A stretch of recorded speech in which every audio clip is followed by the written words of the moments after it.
नमस्ते, फिल्मी कहानियाँ में आपका स्वागत है। अपने परिवार को खो देने के बाद एक 6 साल के लड़के को एक सैनिक बचाता है और यहीं से रूस के सबसे कम उम्र के हीरो के तौर पर उसका सफ़र शुरू होता है।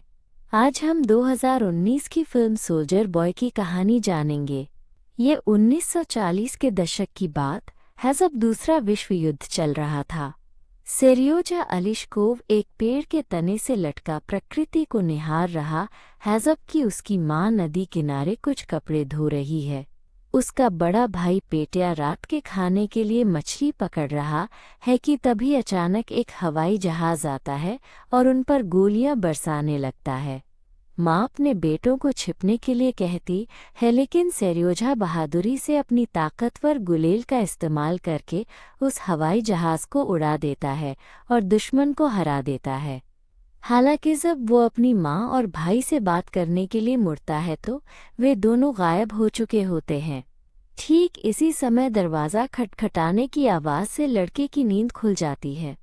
वो ये मानकर दरवाज़ा खोलने के लिए दौड़ता है कि बाहर उसकी माँ है। हालांकि अपनी चाची अनीसिया को देखकर उसे हैरानी होती है। वो डरी हुई है और लड़के को वहाँ से चलने के लिए अपना सामान पैक करने को कहती है। अनीसिया उसे बताती है कि उसकी माँ और भाई मारे जा चुके हैं और अगर सैनिकों को पता चल गया कि सेरियोजा उसकी बहन का बेटा है तो वे उसे भी मार देंगे। उसका प्लान था कि वो लड़के को ले जाकर कहेगी कि वो उसका बेटा है, लेकिन इससे पहले कि वे भाग पाते जर्मन सैनिक घर में घुस आते हैं। अनीसिया सेरियोजा को खिड़की से भागने में मदद करती है लेकिन खुद गोली का शिकार हो जाती है। लड़का डर के मारे जंगल में भाग जाता है और छिपने के लिए जगह खोजने की कोशिश करता है। मन ही मन में उसे अब भी विश्वास था कि उसकी माँ उसे ढूंढ लेगी, लेकिन उस छोटे से बच्चे को अंदाज़ा भी नहीं था कि अब उसे किन चुनौतियों का सामना करना पड़ेगा। कुछ घंटे बीत चुके हैं और सेरियोजा को अकेले ही जिंदा रहने का तरीका खोजना है। एक नदी के किनारे पानी पीते समय कुछ सैनिकों के आने से वो चौंक जाता है। जो कुछ हुआ था उससे डरा हुआ वो तुरंत छिपने के लिए जगह ढूंढता है। कुछ मिनटों के लिए सेरियोजा एक बड़े पेड़ की जड़ों के बीच छिप जाता है, लेकिन कुछ ऐसा होता है जिसकी उसने उम्मीद नहीं की थी। उसके बगल में एक सांप आ जाता है। वो छोटा बच्चा डर से कांप जाता है लेकिन फिर भी वो खुद को चुप रहने के लिए मजबूर करता है। उसके लिए कोई भी डर अपने परिवार वालों जैसा हश्र भुगतने के डर से बड़ा नहीं था। इस बीच सैनिक आग जलाते हैं और आराम करने का मौका ढूंढते हैं। खाने के बाद वे आग बुझाकर चले जाते हैं। उस पल सेरियोजा आखिरकार उस डरावने सांप से दूर भागने में कामयाब हो जाता है। भूखा लड़का आदमियों द्वारा छोड़े गए डिब्बों में से एक को उठाता है इस उम्मीद में कि उसे खाने के कुछ बचे खुचे टुकड़े मिल जाएंगे। कुछ दिन बीत चुके हैं और लड़का इतना कमज़ोर हो चुका है कि मुश्किल से चल पा रहा है। उसे रास्ते में कुछ छोटे फल मिलते हैं, लेकिन जल्द ही उस जगह पर बमबारी होने लगती है और सेरियोजा को भागना पड़ता है। उस दोपहर बारिश होने लगती है। हालांकि लड़का थका हुआ है और उसमें सर छिपाने की जगह ढूंढने की ताकत नहीं है। कुछ घंटों बाद उसे 2 रूसी सैनिक मिलते हैं जो उसे कैंप में ले जाते हैं। वहाँ कमांडर कुज़नेत्सोव सेरियोजा का स्वागत करता है, जो तुरंत अपने आदमियों से लड़के को खाना खिलाने और उसकी देखभाल करने के लिए कहता है। उस दिन से लड़के को उसके नए नाम सेर्गेई से बुलाया जाने लगता है। कुछ घंटे बीत चुके हैं और सैनिक एक नई लड़ाई शुरू करने से पहले अपने परिवार वालों के बारे में बात करके अपना ध्यान बटाने की कोशिश कर रहे हैं। हालांकि जब वे कम से कम उम्मीद करते हैं तो एक बम से वे चौंक जाते हैं। डिस्पेंसरी मैनर्स कात्या सेर्गेई के जख्मों पर मरहम पट्टी करती है। हमले की वजह से नए घायल वहां पहुंचते हैं और वो उन सभी की देखभाल करने के लिए दौड़ती है। कमज़ोर और घायल होने के बावजूद सेर्गेई 1 मिनट के लिए भी चुप नहीं बैठता और एक सैनिक बनने के बारे में और जानने का उत्साह दिखाता है। धीरे धीरे लड़का वहां घुल मिल जाएगा और अपने आसपास मौजूद हर किसी का दिल जीत लेगा। कात्या को एक सैनिक बुलाता है और जब वो तंबू के बाहर पहुंचती है तो उसे एक बकरी मिलती है। सब हैरान हैं कि जानवर ऐसी जगह पर कैसे आ गया, लेकिन वे खुश हैं क्योंकि आने वाले दिनों में वे दूध पी सकते हैं और पनीर खा सकते हैं, जो उस समय के हालातों में मिलना बहुत मुश्किल था। तभी कुज़नेत्सोव और उसके साथी वहां आ जाते हैं। वो आदमी तुरंत सेर्गेई को देखने जाता है और ये देखकर राहत महसूस करता है कि लड़का धीरे धीरे ठीक हो रहा है। लड़का कहता है कि उसे एक बहुत बड़ी सुई से इंजेक्शन लगाया गया था जिससे उसे बहुत दर्द हुआ। वो मानता है कि पहले तो वो भाग जाना चाहता था, लेकिन अपनी हिम्मत के कारण उसने रुकने का फैसला किया। आखिर में सेर्गेई कमांडर की पिस्तौल देखने के लिए कहता है और हथियार को खाली करने के बाद वो आदमी उसे पिस्तौल थमा देता है। छोटा लड़का हथियार के किनारे पर लिखे सिग्नेचर के बारे में पूछता है और कुज़नेत्सोव बताता है कि ये एक खास हथियार है जो उसे जनरल ओस्टरशो ने दिया था। ये सुनकर सेर्गेई और भी उत्साहित हो जाता है और ऐसे नाटक करने लगता है जैसे वो गोली चला रहा हो। इस पर वो आदमी लड़के के हाथों से पिस्तौल ले लेता है और उसे वापस रख देता है क्योंकि वो अभी इस तरह की चीज़ों का शौक पालने के लिए बहुत छोटा है। कमांडर की सभी उम्मीदों के विपरीत सेर्गेई अपने पेट पर बनाए गए युद्ध टैंक को दिखाता है। फिर वो कुज़नेत्सोव से पूछता है कि क्या उसके पास एक हवाई जहाज़ है। ये जानने पर कि उस आदमी के पास कभी कोई हवाई जहाज़ नहीं था, सेर्गेई उसके घायल हाथ पर बनी पट्टी पर एक हवाई जहाज़ बनाने का फैसला करता है। जब कमांडर तंबू से निकलता है तो कात्या लड़के के बारे में उससे बात करने की हिम्मत जुटाती है। नर्स उस आदमी से लड़के को उनके साथ रहने देने के लिए कहती है और कुज़नेत्सोव तुरंत मना कर देता है। वो दावा करता है कि एक बच्चे की जगह वहाँ नहीं है और कहता है कि वो उसे एक अनाथालय में ले जाएगा। बाद में कुछ सैनिक सेर्गेई से मिलने जाते हैं और वो पहली बार दूरबीन का इस्तेमाल करने के लिए उत्साहित है।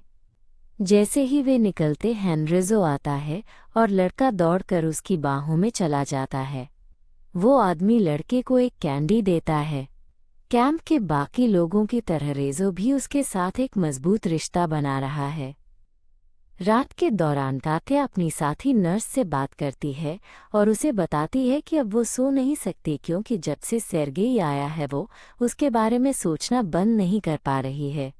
वो कहती है कि जिस पल उसने उसे पहली बार देखा उसके अंदर कुछ बदल गया, जैसे एक माँ का एहसास। कात्या बताती है कि हालांकि वो नहीं चाहती कि लड़का युद्ध के बीच में रहे बल्कि एक सुरक्षित माहौल में रहे, लेकिन उसका सबसे बड़ा डर ये है कि कमांडर उसे कहीं और भेज देगा क्योंकि तब वो उसे कभी नहीं ढूंढ पाएगी। अगली सुबह ही गोर कुज़नेत्सोव से बात करने जाता है। सैनिक उसे लड़के को कैंप में ही रखने के लिए मनाने की कोशिश करता है क्योंकि सैनिकों को उससे लगाव हो गया है।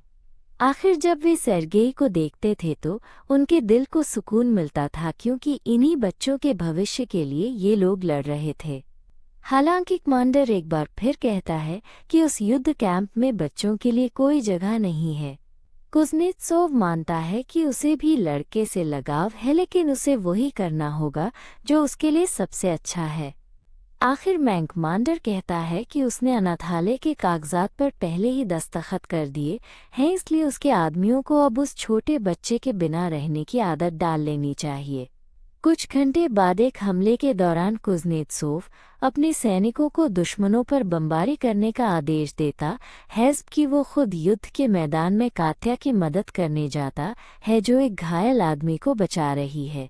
जब लड़ाई खत्म हो जाती है तो वे कैंप लौटते हैं और अनाथालय का डायरेक्टर सेर्गेई को लेने के लिए वहां होता है।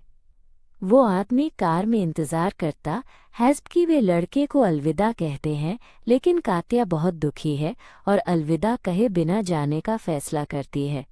कुज़नेत्सोव सेर्गेई को अपने बगल में बैठने के लिए कहता है और उसे समझाने की कोशिश करता है कि अब से क्या होगा। हालांकि इससे पहले कि वो कुछ कह पाता लड़का रोने लगता है और उसे गले लगा लेता है। वो कहता है कि वो कमांडर का इंतज़ार कर रहा था और उसे डर था कि वो उसे दोबारा नहीं देख पाएगा। उसी समय वो आदमी उसे लकड़ी से बनी एक पिस्तौल देता है और पूछता है कि क्या लड़का उसका बेटा बनना चाहेगा। दोनों गले मिलते हैं। कुज़नेत्सोव अनाथालय के उन कागजात को फाड़ देता है जिन पर उसने पहले ही दस्तखत कर दिए थे। अब अगली चुनौती सेर्गेई के नाप के कपड़े ढूंढना है। सेना के सबसे नए सदस्य को अपने आकार की एक वर्दी की ज़रूरत थी, इसलिए इगोर दर्जी के लिए कुछ पुराने कपड़े अलग रखता है ताकि वो लड़के के लिए नए कपड़े बना सके। जल्द ही कात्या सबसे छोटे जूते लेकर आती है जो उसे मिल सके। मोची द्वारा कुछ बदलावों के बाद वे सेर्गेई के लिए एकदम सही होंगे। अगली सुबह कुज़नेत्सोव लड़के को जगाने के लिए उसके कमरे में जाता है। वो कहता है कि एक असली सैनिक की तरह से 45 सेकंड में तैयार होना होगा। फिर वह उसे उसकी नई वर्दी देता है। लड़का बहुत खुश है और तैयार होने के लिए दौड़ता है, लेकिन पहले पूछता है कि कुज़नेत्सोव उसके नए पिता के चेहरे पर एक पट्टी क्यों चिपकी है, और वो बताता है कि एक चूक के कारण शेविंग करते समय वो कट गया। 45 सेकंड गिनने के लिए कमांडर एक माचिस जलाता है और कहता है कि लकड़ी पूरी तरह जलने से पहले सेर्गेई को तैयार होना होगा। कुछ माचिस की तीलियों के बाद वे तंबू से बाहर निकलते हैं और सेर्गेई अपनी नई वर्दी अपने साथियों को दिखाने के लिए उत्साहित है। उसी समय एक अचानक हमला होता है और कमांडर अपने बेटे को बचाने के लिए दौड़ता है। वो अपने एक आदमी को बच्चे को शेल्टर में ले जाने का आदेश देता हस्प की सभी खाइयों में छिप जाते हैं। बमबारी के दौरान कुछ सैनिक घायल हो जाते हैं और लड़का उनकी देखभाल में मदद करने के लिए डिस्पेंसरी जाता है। वो उन्हें थोड़ा पानी देता है और जो भी ज़रूरत हो उसमें मदद करने को तैयार रहता है। एक आदमी जिसकी आंखों पर पट्टी बंधी थी सेर्गेई से उसके परिवार द्वारा भेजे गए खत पढ़ने के लिए कहता है। हालांकि लड़का अभी तक पढ़ नहीं सकता था और उस बेचारे सैनिक को देने के लिए अच्छी अच्छी खबरें बनाकर सुनाने लगता है। बाहर बम गिरते रहते हैं, इसलिए अपने साथियों को शांत करने के लिए सेर्गेई उनके लिए गाना गाने की पेशकश करता है। सब भावुक हो जाते हैं। आखिरकार यह बहुत तनाव का क्षण था और फिर भी एक बच्चे ने उन बीमार आदमियों के दिलों में राहत और उम्मीद जगा दी। उन अंधेरे घंटों के बाद सेर्गेई कात्या की गोद में एक झपकी लेता है। उसके पिता कमांडर जल्द ही पहुंचते हैं और उस महिला के बगल में बैठ जाते हैं। कुज़नेत्सोव कहता है कि उसे कुछ बताना है, लेकिन सेर्गेई जाग जाता है और सारा प्लान चौपट कर देता है। जैसे ही कैंप का पुनर्निर्माण हो रहा है, दो सैनिक सेर्गेई को शेविंग करते हुए देखते हैं और उसका मजाक उड़ाने का फैसला करते हैं। पूछते हैं कि क्या लड़का किसी डेट के लिए तैयार हो रहा है। हालांकि लड़का दावा करता है कि वो एक सैनिक है और उसके अनुसार सैनिक डेट पर नहीं जाते। बाद में वह कमांडर के सामने पेश होता है ताकि ये पता चल सके कि आज का उसका काम क्या है। कुज़नेत्सोव पूछता है कि लड़के के चेहरे पर पट्टी क्यों है और सेर्गेई दावा करता है कि एक चूक के कारण शेविंग करते समय वो कट गया। ये सुनने के बाद वह अपने बेटे से उस ट्रक से खत लाने के लिए कहता है जो अभी आने वाला है और उन्हें सैनिकों में बांटने के लिए कहता है। जब उन्हें अपने रिश्तेदारों के खत मिलते हैं तो लोग खुशी से नाचने लगते हैं और इससे लड़के को अपना काम और भी पसंद आने लगता है। काम खत्म होने पर सेर्गेई कैंप में चुपके से घूमने के लिए अपने छिपने वाले सूट का इस्तेमाल करने का फैसला करता है। जब वो अपनी दूरबीन से देखता है तो लड़के को एक जोड़ी जूते एक छिपने की जगह में फिट होने की कोशिश करते हुए दिखाई देते हैं। तुरंत वह कैंप वापस भागता है और अपने कुछ साथियों को उस घुसपैठिए को पकड़ने के लिए बुलाता है जो घास के ढेर में छिपा हुआ था। आंद्रे और उसके लोग ये देखने के लिए वहां जाते हैं कि क्या हो रहा है और दुश्मन सेना के दो सैनिकों से उनका सामना हो जाता है। कुछ गोलियां चलाने के बाद वे उन आदमियों को पकड़ने में कामयाब हो जाते हैं और सेर्गेई कैंप लौट आता है। इस बीच कमांडर कुज़नेत्सोव को अपने एक आदमी से पता चलता है कि उसके बेटे ने दो जासूसों को पकड़ने में मदद की है। वो आदमी हैरान है और लड़के की बहादुरी और विनम्रता पर गर्व महसूस करता है। फिर सेर्गेई उसके कमरे में आता है और वो उसे एक बड़ी खुशखबरी देता है। कुज़नेत्सोव को लड़के को गोद लेने की इजाज़त मिल गई थी और उस दिन से वे आधिकारिक तौर पर एक परिवार बन जाएंगे। सेर्गेई बहुत खुश है और अपने पिता को कात्या को ये खबर बताने के लिए बुलाता है। लड़का कहता है कि उसने एक बार उस महिला को रोते हुए देखा था जब कुज़नेत्सोव लड़ाई में घायल हो गया था। कमांडर ये सुनकर हैरान रह जाता है, लेकिन फिर भी सेर्गेई के साथ जाने का फैसला करता है। इस बीच कात्या नदी के किनारे नहा रही होती है जब एक सैनिक चुपके से आता है और उसका कोट ले लेता है। फिर वो आदमी उसे बुलाता है और उसे फूलों का एक गुलदस्ता देता है जो उसने खुद तोड़ा था। वो महिला इस स्थिति में साफ तौर पर असहज महसूस करती है और अपना कोट वापस लेने की कोशिश करती है। उसी समय सेर्गेई और उसके पिता आ जाते हैं। कुज़नेत्सोव जल्द ही स्थिति को समझ जाता है और लड़के को पीछे खींच लेता है। कमांडर ध्यान से देखते हुए बहाना बनाने की कोशिश करता है।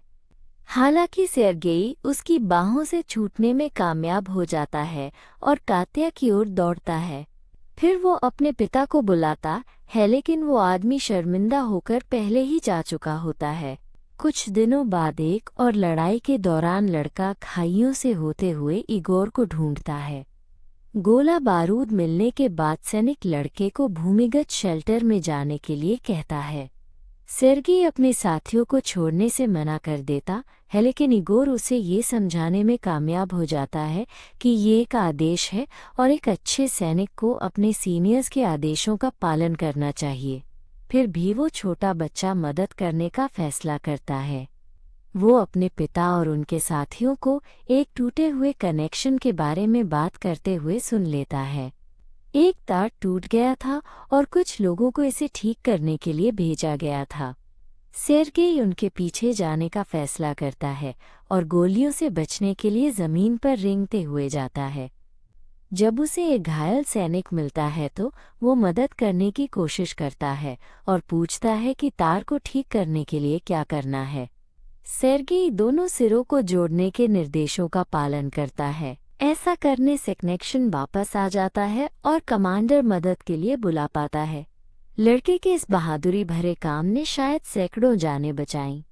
लड़ाई के बाद सेर्गेई एक नया प्लान बनाने लगता है। उसका अगला मिशन कात्या और अपने पिता को एक साथ लाना है, क्योंकि वो पहले ही समझ चुका है कि वे एक दूसरे में दिलचस्पी रखते हैं। इसके लिए लड़का नर्स के पास दौड़ता है और कहता है कि कमांडर बीमार है। फिर वो उस महिला को दौड़ाकर अपने कमरे में ले जाता है। वहां पहुंचने पर वह कुज़नेत्सोव को मेज पर लेटे हुए पाती है और घबराहट में उसे जगाती है। इस बीच सेर्गेई पहले ही छिपकर बाहर से सब कुछ देख रहा था। जैसे ही कात्या उसकी जांच करने की कोशिश करती है, कमांडर चौंक कर जाग जाता है और दावा करता है कि वो बीमार नहीं है। नर्स बताती है कि क्या हुआ था और उसी पल कुज़नेत्सोव अपने बेटे की योजना समझ जाता है। वो अपनी भावनाओं को व्यक्त करने की ताकत जुटाने की कोशिश करता है, लेकिन वो महिला बहुत शर्मिंदा है और चली जाती है। हालांकि वो इस मौके को हाथ से जाने नहीं दे सकता था, इसलिए वो उसके पीछे जाता है। इस बीच सेर्गेई एक पेड़ पर चढ़ता है और कैंप को देखने के लिए अपनी दूरबीन का इस्तेमाल करता है। उसी समय वह कुछ बचाव कुत्तों को घटनास्थल पर पहुंचते हुए देखता है और उनका स्वागत करने के लिए वहां दौड़ता है। कुछ मिनट बाद लड़का उनके साथ टहलने जाने की इजाज़त मांगता है और एक पहियों वाले स्ट्रेचर पर चढ़ जाता है कि जानवर उसे खींचते हैं। समस्या तब शुरू होती है जब रास्ते में कुत्ते एक बिल्ली को देखकर उसके पीछे भागने लगते हैं।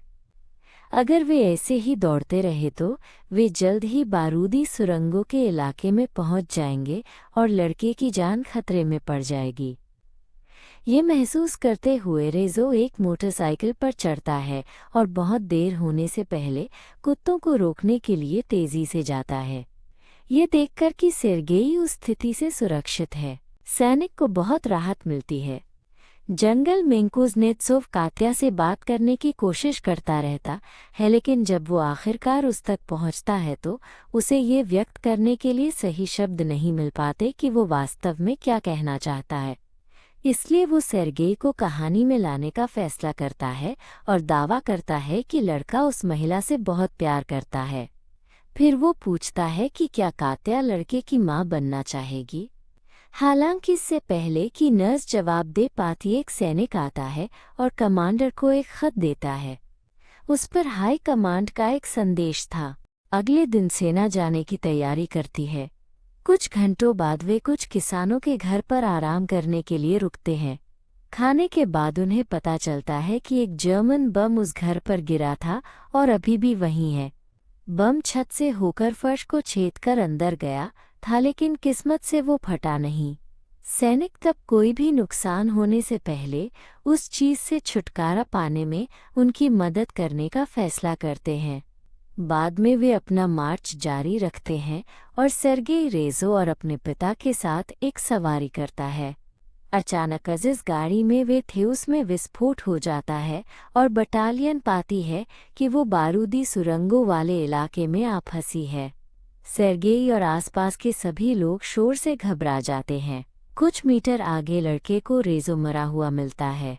जब वे आखिरकार अपने गंतव्य तक पहुंचने में कामयाब होते, हैंस की उसके पिता जनरल से बात कर रहे होते। सेर्गेई पूछता है कि उसका अगला काम क्या होगा। वो आदमी उसे सैनिकों की वर्दी का निरीक्षण करने के लिए कहता है और लड़का इस काम को पूरा करने के लिए एक अधिकारी की मदद लेता है। सभी सैनिकों के जूते और सूट की जांच करने के बाद वह उस आदमी से उन सभी के नाम लिखने के लिए कहता है जिनकी वर्दी खराब है। आदेश का पालन करने के बाद लड़का रिपोर्ट देने के लिए जनरल के कार्यालय में लौटता है। रात के दौरान सेर्गेई और उसके पिता जंगल में घूमते हुए आने वाले पुरस्कार समारोह के बारे में बात करते हैं। गार्ड का प्रतीक चिन्ह एक बैज जो उन लोगों को दिया जाता है जो देश को बचाने के लिए अपनी जान जोखिम में डालते हैं। इसका मतलब है बेशक कि सेर्गेई को भी ये पुरस्कार मिलेगा। अपना पहला पुरस्कार मनाते समय एक बम गिराया जाता है और कुज़नेत्सोव मलबे में दब जाता है। लड़का उसे वहां से निकालने की कोशिश करता है, लेकिन उसमें मलबा उठाने की पर्याप्त ताकत नहीं है। बाद में बमबारी के बाद अपने साथियों की मदद से कमांडर को वहां से निकाला जाता है और उसे चिकित्सा देखभाल दी जाती है। बुरी तरह घायल होने के बावजूद वो आदमी ठीक होता रहता है और जल्द ही अपने साथियों के साथ फिर से मार्च करने के लिए तैयार हो जाता है। अगले साल 1943 में सेर्गेई को दूसरे विश्व युद्ध के सबसे कम उम्र के सैनिक के रूप में सम्मानित किया गया और आखिरकार उसे सम्मान पदक मिला। तो आपको ये फिल्म कैसी लगी, नीचे कमेंट्स में बताइए। और अगर आपको वीडियो पसंद आया तो कृपया लाइक करें और ऐसी ही और फिल्मी कहानियाँ के लिए सब्सक्राइब करें। अगली बार मिलते हैं।